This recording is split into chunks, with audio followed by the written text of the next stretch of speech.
आता बातमी आहे नागपूरहून। नागपूरमध्ये आरटी कायद्याअंतर्गत नामांकित शाळात यामध्ये प्रवेश मिळवण्यासाठी बनावट कागदपत्र तयार केल्याचा प्रकार समोर आलेला आहे। बनावट कागदपत्र तयार करणाऱ्या 17 पालकांवर सीताबर्डी पोलीस ठाण्यात गुन्हा नोंदवण्यात आलेला आहे। शिक्षण विभागाने हा प्रकार उघडकीस आणल्यानंतर नागपूरमध्ये एकच खळबळ उडाली, तर आरोपींची संख्या आणखी वाढण्याची शक्यता पोलीस आयुक्तांनी व्यक्त केली आहे। काही पालकांनी जातीचे दाखले हे खोटे बनावट तयार करून त्याच्या अनुषंगाने ॲडमिशन मिळवलेले होते।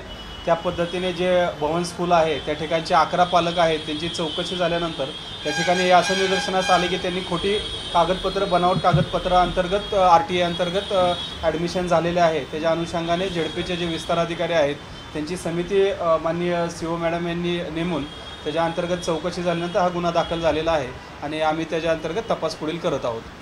आणि याच महत्त्वाच्या बातमी संदर्भात आपण अधिकचे अपडेट घेऊयात आमचे नागपूरचे प्रतिनिधी पराग ढोबळे यांच्याकडून। पराग, आपण पाहतोय आता आरटी कायद्याअंतर्गत राज्यातली ही खरं तर पहिलीच कारवाई म्हणावी लागेल। पोलिसांनी कशा पद्धतीने ही कारवाई केली आणि हा संपूर्ण प्रकरणाचा छडा लावलाय?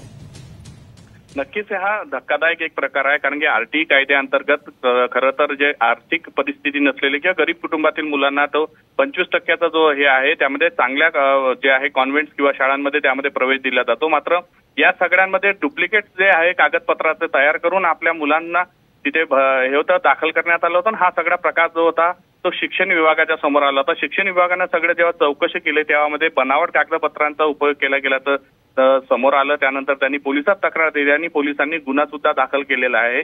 यामध्ये ज्या कुटुंबियांसाठी खरं तर ही जागा होती त्यांच्यावर कुठेतरी डल्ला मारण्याचा प्रकार जो होता दलालाच्या माध्यमातून झाला, कारण यामध्ये चुकीचे कागदपत्र जे होते किंवा कागदपत्रामध्ये गैरव्यवहार करून ते तयार करण्यात आले होते आणि त्यातून हा प्रवेश मिळवला होता। त्यामुळे आता पोलीस या सगळ्याचा तपास करणार आहे।